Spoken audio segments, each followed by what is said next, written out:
అందరికీ praise the lord. ఈరోజు ఆదికాండం 11వ అధ్యాయం 1వ వచనం నుండి 32వ వచనం వరకు చదువుకుందాం. భూమి అందంతటా ఒక్క భాషయు ఒక్క పలుకును ఉండెను. వారు తూర్పున ప్రయాణమైపోవచుండగా షీనారు దేశమందొక మైదానము వారికి కనబడెను. అక్కడ వారు నివసించి, మనము ఇటుకలు చేసి బాగుగా కాల్చుదము రండని ఒకరితో ఒకడు మాట్లాడుకునేరి. రాళ్లకు ప్రతిగా ఇటుకలను, అడుసునకు ప్రతిగా మట్టి కీలును వారికుండెను.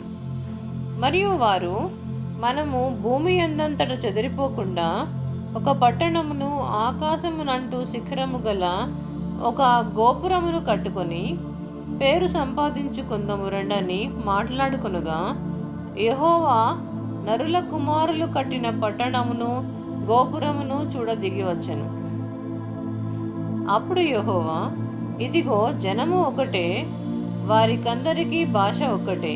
వారు ఈ పని ఆరంభించి ఉన్నారు.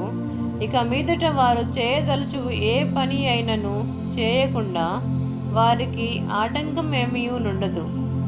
గనుక మనము దిగిపోయి వారిలో ఒకని మాట ఒకనికి తెలియకుండా అక్కడ వారి భాషను తారుమారు చేయుదము రండని అనుకొనెను. అలాగు యెహోవా అక్కడ నుండి భూమి అందంతట వారిని చెదరగొట్టెను. గనుక వారు ఆ పట్టణమును కట్టుట మానేరి దానికి బాబేలు అను పేరు పెట్టిరి. ఎందుకనగా అక్కడ యెహోవా భూజనులందరి భాషను తారుమారు చేసెను. అక్కడ నుండి యెహోవా భూమి అందంతటా వారిని చెదరగొట్టెను. షేము వంశావళి ఇది. షేము 100 ఏండ్లు గలవాడై జలప్రవాహము గతించిన 2 ఏండ్లకు అర్పక్షదును కనెను. షేము అర్పక్షదును కనిన తరువాత 500 ఏండ్లు బ్రతికి కుమారులను కుమార్తెలను కనెను. అర్పక్షదు 35 ఏండ్లు బ్రతికి షెలహును కనెను. అర్పక్షదు షెలహును కనిన తరువాత 403 ఏండ్లు బ్రతికి కుమారులను కుమార్తెలను కనెను. షేలహు 30 ఏండ్లు బ్రతికి ఏబేరును కనెను. షేలహు ఏబేరును కనిన తరువాత 403 ఏండ్లు బ్రతికి కుమారులను కుమార్తెలను కనెను.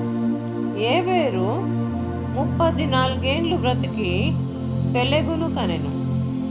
ఏబేరు పెలెగును కనిన తరువాత 430 ఏండ్లు బ్రతికి కుమారులను కుమార్తెలను కనెను. పెలెగు 30 ఏండ్లు బ్రతికి రయూనును కనెను. పెలెగు రయూను కనిన తరువాత 290 ఏండ్లు బ్రతికి కుమారులను కుమార్తెలను కనెను. రయు 32 ఏండ్లు బ్రతికి సెరూగును కనెను.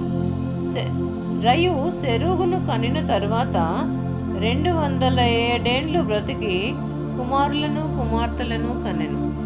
సెరూగు 30 ఏండ్లు బ్రతికి నాహోరును కనెను. సెరూగు నాహోరును కనిన తరువాత 200 ఏండ్లు బ్రతికి కుమారులను కుమార్తెలను కనెను. నాహోరు 29 ఏండ్లు బ్రతికి తెరహును కనెను.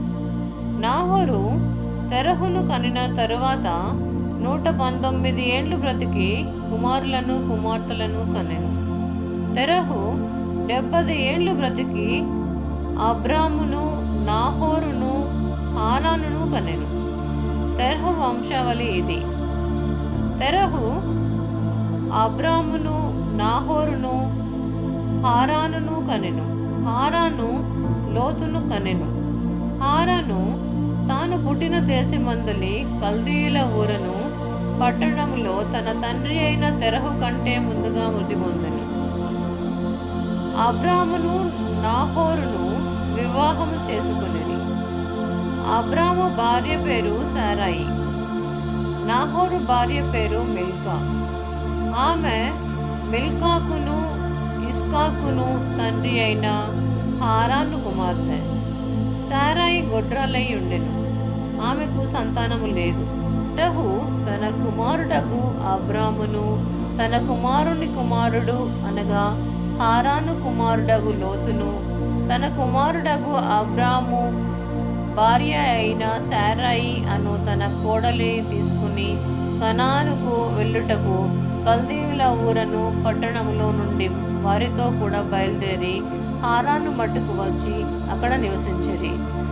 తెరహు బ్రతికిన దినములు 205 తెరహు హారానులో మృతి పొందెను. దేవుడు ఈ వాక్యమును దీవించునుగాక. ఆమేన్.